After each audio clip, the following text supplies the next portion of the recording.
Hi everyone. இந்த வீடியோவில் நம்ம இங்கிலீஷ் ஷார்ட் ஹேண்ட் சாப்டர் 5 பார்க்க போகிறோம். சாப்டர் 5 என்னென்னு பார்த்தீங்கன்னா டிஃப்தாங்ஸ். ஸோ டிஃப்தாங்ஸ் அப்படின்றது 2 வவல் சவுண்ட். முன்னாடி வந்து வவல்ஸ் பார்த்தோம் இல்லைங்களா, வவல்ஸ் வந்து சிங்கிள் சவுண்ட் மட்டும் தான் பார்த்துருப்போம். இப்போ டிஃப்தாங்ஸ் அப்படின்றது ஒரே வேர்டு தான், ஒரே வேர்டுக்கு வந்து 2 வவல் சைன் வர மாதிரி இருக்கும். ஸோ கீழே இங்கே 4 வேர்டு அந்த மாதிரி நமக்கு கொடுத்துருக்காங்க, 4 சவுண்ட்ஸ் வந்து கொடுத்துருக்காங்க. அது என்னென்னு பாருங்கள். ஐ, ஔ, ஆய், யூ. ஸோ இது நம்ம தமிழில் எடுத்துக்கோங்களேன். இப்போ ஐ அப்படின்றது தமிழில் ஐ இருக்குது இல்லைங்களா, இந்த ஐயை வந்து நம்ம எப்படி சொல்லுவோம் சொல்லி பாருங்களேன். ஐ அதாவது ஆ இ அப்படின்ட்டு வரும். அடுத்து ஔ வந்து ஆ உ அப்படின்ட்டு வரும். இது வந்து ஆய், அதாவது இந்த சிம்பிள். இது வந்து ஆய் இந்த மாதிரி வரும். இது வந்து யூ அப்படின்றது வந்து இ உ யூ. ஸோ இந்த மாதிரி 2 வவல் சவுண்டு வருது இல்லைங்களா, ஒரு ஸ்ட்ரோக்குக்கு ஒரு சவுண்டுக்கு. அப்படிங்க இதை வந்து 2 வவல் சைன் வரனால டிஃப்தாங்ஸ் அப்படிம்போம். அந்த டிஃப்தாங்ஸுமே வந்து இந்த சாப்டரில் தனியாகவே கொடுத்துருக்காங்க. இந்த சாப்டரில் டிஃப்தாங்ஸ் அண்டு ட்ரைஃபோன்ஸ் அப்படின்றோம். அடுத்து 3 வவல் சவுண்டு வர்ற சைன் வந்து பின்னாடி பார்ப்போம். அது பார்க்கும்போது நான் சொல்கிறேன். ஸோ இதுவுமே அப்படி தான். ஐ ஸ்ட்ரோக் வந்து இப்போ ஐ சவுண்டுக்கு வந்து ஸோ இந்த மாதிரி ஃபஸ்ட்டு பிளேஸ், இது வந்து ஃபஸ்ட்டு பிளேஸ், அந்த தென் வந்து ஃபஸ்ட்டு பொசிஷன். இப்போ ஒரு ஸ்ட்ரோக்கோட இந்த ஸ்ட்ரோக்கில் வவல் சைன் போடுவோம் இல்லைங்களா, first place, second place, third place, அந்த மாதிரி பிளேசஸில் இந்த ஐ சைன் வந்து ஃபஸ்ட்டு பிளேஸில் வரும். ஃபார் எக்ஸாம்பிள் டைன்றது ஃபஸ்ட்டு பிளேஸில் வரும், ஐ வந்து ஃபஸ்ட்டு பிளேஸில் வரும். பொசிஷனுமே வந்து ஃபஸ்ட்டு பொசிஷன். அடுத்து அவ்வை வந்து கீழே அதே மாதிரி தலைகளாக போட்டோம் அப்படின்னா ஐ வந்து இப்படி போடுறோம், அது தலைகளாக போட்டோம் அப்படின்னா அவு வந்து தேர்டு பொசிஷன். இப்போ எக்ஸாம்பிளுக்கு ஏதோ ஒரு word எடுத்துக்கோம். Gowda third D ஸ்ட்ரோக்கில் third பொசிஷனில் ஹவுஸ் சைன் வச்சுருக்காங்க, தேர்டு பொசிஷன் கவுடு. அடுத்து பாருங்கள் ஆய் சைன் வந்து இந்த மாதிரி கிரேட்டர் த சைன் மாதிரி. ஸோ கொஞ்சம் குட்டியாக ஆய் சைன். டாயில் எக்ஸாம்பிள் பாருங்கள். ஸோ இதுவுமே வந்து ஃபஸ்ட்டு பொசிஷன். ஐ அண்ட் ஆய் வந்து ஃபஸ்ட்டு பொசிஷன், அவு அண்டு யூ வந்து தேர்டு பொசிஷன். இங்கே டிஃப்தாங்ஸில் செகண்ட் பொசிஷனுக்கு வேலை இல்லை. So first position, third position மட்டும்தான் ஆய். அடுத்து வந்து யூ வந்து நமக்கு தேர்டு பொசிஷன். டியூடி யூ, அதாவது யூ அப்படின்னு சொல்ல மாட்டோம், யூ வேர்டு பாருங்கள், டியூடி யூ வருது இல்லைங்களா. ஸோ டியூட்டி அப்படின்றது தேர்டு பொசிஷன். டியூட்டி இந்த மாதிரி. அடுத்து joint டிஃப்தாங்ஸ். The diphthong sign may be joined to the consonant in many words. அதாவது டிஃப்தாங்ஸை வந்து ஒரு அடுத்த வரக்கூடிய வேர்டுகளையோ இல்லை ஒரு வேர்டு வந்து இந்த டிஃப்தாங்ஸில் எண்ட் ஆகிற மாதிரி இருந்துச்சு அப்படின்னா அந்த டிஃப்தாங் சைனை வந்து தனியாக போடாமல் அந்த ஸ்ட்ரோக்கோடையே ஜாயின் பண்ணி போட்டுக்கலாம் அப்படின்றாங்க. இப்போ ஐட்டம் அப்படின்னு இருக்குது அப்படின்னா நம்ம ஆக்சுவலாக வவல் சைனில் வந்து இப்போது வவலுக்கு சைன் கிடையாது. அப்போ என்ன பண்ணுவோம், அந்த ஸ்ட்ரோக்குக்கு முன்னாடி வவல் சைனை அதோட பிளேஸில் வச்சுட்டு அதுக்கப்புறம் அந்த ஒரு ஸ்ட்ரோக் போடுவோம் இல்லைங்களா. ஸோ இப்போ ஐட்டம் அப்படின்னு இருக்கும்போது டிஎம் போட்டுருவோம். ஐ சைனை நம்ம இந்த மாதிரி தனியாக வைப்போம் இல்லைங்களா, வவல் சைனை ஃப்ரண்ட்டில் முன்னாடி வைப்போம் இல்லைங்களா. ஸோ இந்த டிஃப்தாங்ஸுக்கு வந்து என்ன சொல்கிறாங்க அப்படின்னா அந்த ஸ்ட்ரோக்கோடையே சேர்த்து போட்டுக்கலாம் அப்படின்னு சொல்கிறாங்க, ஐட்டம். அடுத்து ஐடில். ஸோ அந்த ஸ்ட்ரோக்குக்கு முன்னாடி தனியாக வைக்காமல் அந்த ஸ்ட்ரோக்கோடையே போட்டுக்கலாம். அது டிஃப்தாங்ஸுக்கு மட்டும்தான் இந்த மாதிரி சொல்கிறாங்க. நல்லா நம்ம வச்சுக்கோங்க. டிஃப்தாங்ஸில் இந்த 4 டிஃப்தாங்ஸில் மோஸ்ட்லி நம்ம வந்து ஐ அண்ட் ஆய் மட்டும்தான் இந்த மாதிரி ஸ்டார்டிங்கில் யூஸ் பண்ணுவோம்.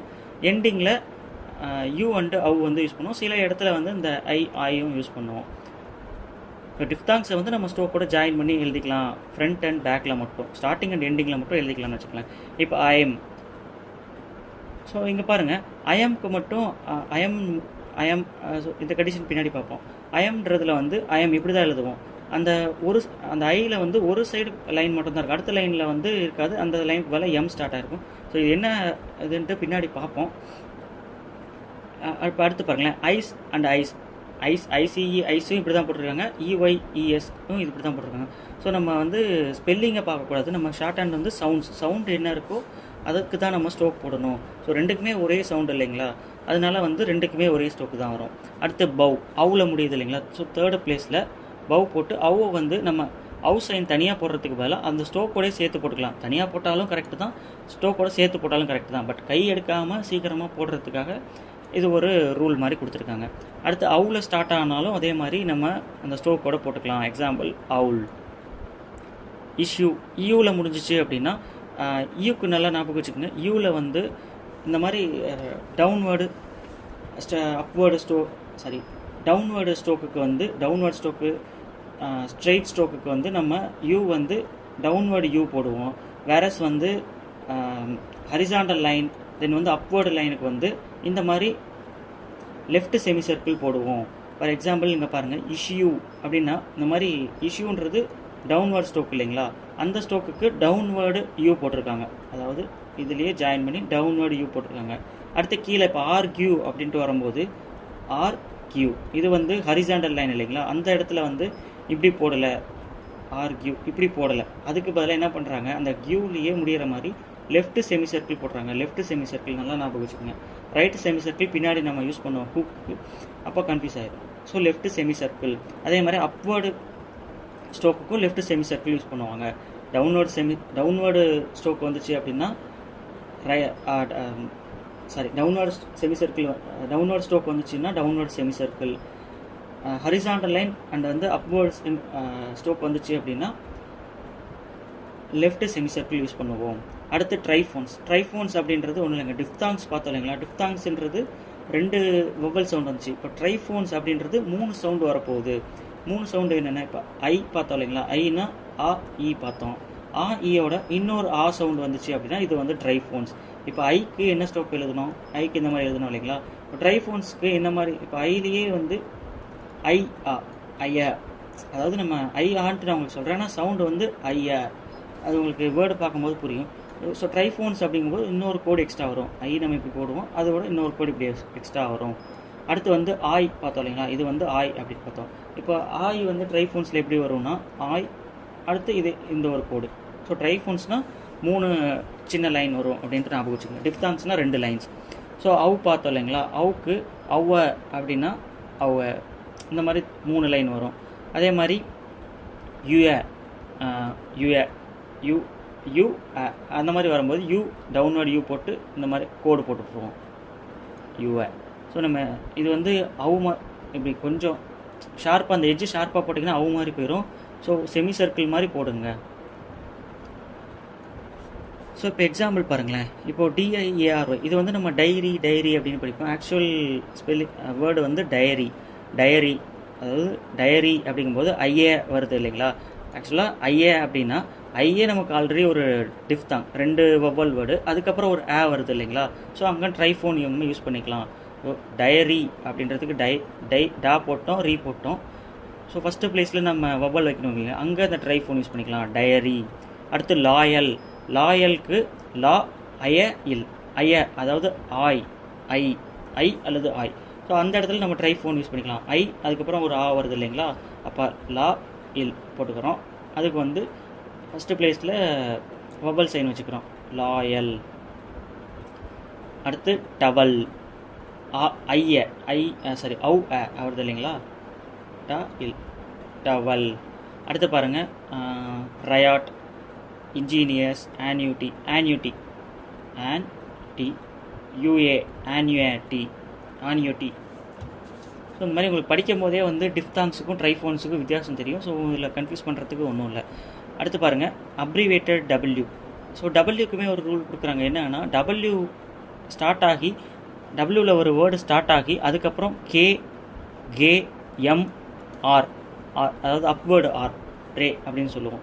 அது வந்துச்சு அப்படின்னா டபிள்யூக்கு நம்ம ரைட் செமி சர்க்கிள் யூஸ் பண்ணிக்கலாம் அப்படின்னு சொல்கிறாங்க. நல்லா ஞாபகம் வச்சுக்கோங்க, டபிள்யூவில் ஸ்டார்ட் ஆன word W followed by KGM R இந்த சவுண்டில் வந்துச்சு அப்படின்னா மட்டும்தான் ரைட் செமி சர்க்கிள் யூஸ் பண்ணுவோம்.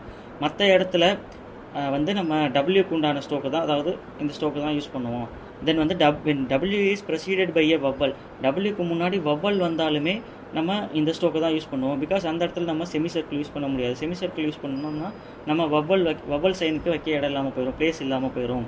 அதனால் அந்த இடத்துல டபிள்யூ ஃபுல் ஸ்ட்ரோக் தான் யூஸ் பண்ணணும். ஸோ டபிள்யூ KGMRக்கு முன்னாடி வந்து அது வேர்டோட ஸ்டார்டிங்காக இருந்தால் மட்டும்தான் நம்ம ரைட் செமி சர்க்கிள், அதுவும் ரைட் செமி சர்க்கிள் தான். கன்வீனியண்ட்டாக இருக்குன்னு நீங்கள் லெஃப்ட் செமி சர்க்கிள் போட்டிங்கன்னா அது தப்பாயிடும். ரைட் செமி சர்க்கிள் மட்டும்தான் யூஸ் பண்ணுவோம். அடுத்து பாருங்கள், எக்ஸசைஸ் கொடுத்துருக்காங்க. எக்ஸசைஸில் வந்து ஒரு வாட்டி இதை ரீட் பண்ணி பாருங்கள், பைல். ஸோ இந்த மாதிரி ரீட் பண்ணி பார்த்துட்டு அதுக்கப்புறம் ஹோம்ஒர்க் ப்ராக்டிஸ் பண்ணுங்கள். அடுத்து எக்ஸாம்பிள் 18 உங்களுக்கு வேர்ட்ஸ் கொடுத்துருக்காங்க. இதை ஷார்ட் ஹேண்டில் ரஃபாக எழுதி பார்த்துட்டு அதுக்கப்புறம் நீங்கள் ஹோம்ஒர்க் ப்ராக்டிஸ் பண்ணுங்கள். ஸோ அடுத்து கிராமலாக்ஸில் பாருங்கள், ஹவு சைனுக்கு ஹவு அப்படின்றாங்க. அடுத்து இந்த மாதிரி ஒரு சின்ன மேலேருந்து கீழே ஒரு கோடு, அதே மாதிரி சைடில் ஒரு கோடு, இது வந்து ஒய் அப்படின்றாங்க. அடுத்து யூ வந்து ஃபஸ்ட்டு ப்ளேஸில் போட்டோன்னா பியாண்ட், அதே மாதிரி செகண்ட் ப்ளேஸில் போட்டோன்னா யூ. அடுத்து போன இதுலேயே பார்த்தோம் இல்லைங்களா, சே சைன் வந்து அதாவது லைட் சே சைன் வந்து ஃபஸ்ட்டு ப்ளேஸில் போட்டோன்னா மச்சு, அதுவே செகண்ட் ப்ளேஸில் போட்டோன்னா விச். ஸோ இங்கே வந்து டார்க் ஜே சைன் கொடுக்குறாங்க. டார்க் ஜே சைன் வந்து ஃபஸ்ட்டு ப்ளேஸில் போட்டோம் அப்படின்னா லார்ஜ். அடுத்து கே சவுண்ட் கொடுக்குறாங்க, கே சைன் கொடுக்குறாங்க. கே வந்து கேன். செகண்ட் ப்ளேஸில் போட்டோம் அப்படின்னா கம், இது வந்து கே சைன். அடுத்து பார்க்குறோம் ஜி பார்க்க போகிறோம். ஜி வந்து ஃபஸ்ட்டு ப்ளேஸில் போட்டோம் அப்படின்னா கோன்னு அர்த்தம். செகண்ட் ப்ளேஸில் போட்டோம் அப்படின்னா கிவ் அல்லது கிவன். ஸோ இது இந்த டார்க் அண்ட் லைட்டு தான் வந்து உங்களுக்கு கன்ஃபியூஸ் பண்ணும். இது நல்லா கொஞ்சம் ப்ராக்டிஸ் பண்ணிக்கோங்க. அடுத்து ஃபார், ஃபஸ்ட்டு ப்ளேஸில் எஃப் சைன் போட்டோம் அப்படின்னா ஃபார். அடுத்து ஹச் சைன் வந்து செகண்ட் ப்ளேஸில் போட்டோம்னா ஹேவ். இது வந்து ஃபாருக்கு எஃப் சைன் போடுவோம், ஹேவுக்கு ஹச் சைன் போடுவோம். அதுவும் செகண்ட் ப்ளேஸில் ஞாபகம் வச்சுக்கோங்க. அடுத்து எக்ஸசைஸ் 19 கிராமலாக்ஸ் யூஸ் பண்ணி பேராகிராஃப் கொடுத்துருக்காங்க. ஸோ இது நீங்கள் ஒரு வாட்டி ரீட் அவுட் பண்ணிவிட்டு அதுக்கப்புறம் ஹோம்ஒர்க் ப்ராக்டிஸ் பண்ணுங்கள். அடுத்து வேர்ட்ஸ் கொடுத்துருக்காங்க, இதை நீங்கள் ஷார்ட் ஹேண்டில் வந்து ட்ரை பண்ணி பார்த்துட்டு அதுக்கப்புறம் ஹோம்ஒர்க் ப்ராக்டிஸ் பண்ணுங்கள். ஸோ தட்ஸ் ஆல் இந்த சாப்டர் 5. இந்த சாப்டரில் உங்களுக்கு ஏதாவது டவுட்ஸ் இருந்துச்சு அப்படின்னா கீழே கமெண்ட் பண்ணுங்கள், கிளாரிஃபை பண்ணுறோம். ஃபைனலி தேங்க்ஸ் ஃபார் வாட்சிங்.